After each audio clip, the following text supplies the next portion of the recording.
You wouldn't believe it, but I was young once. They say youth is beautiful, but what happens when you get older? Every day I find a new line, a new age spot that wasn't there yesterday. I dread the mirror and the face that stares back.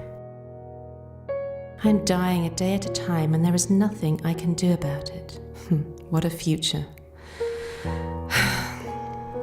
Austin, you were such a good man. It wasn't your time to go. You shouldn't have died so young. We thought our love would last forever. I've changed though. I wonder if you'd even recognize me now. You're Susie. I wonder if you would even recognize this world. No one cares anymore. The governments aren't interested in the global warming crisis, the water shortages, the AIDS epidemic, and the kids that terrorize old ladies in the street. Every day it just gets worse. There's deaths, tragedies, divorces, abortion. What kind of a world is this?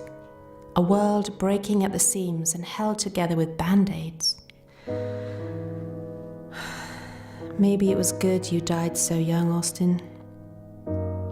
What's the point of living when life is just one long disappointment? In a world like this, who would want to live forever?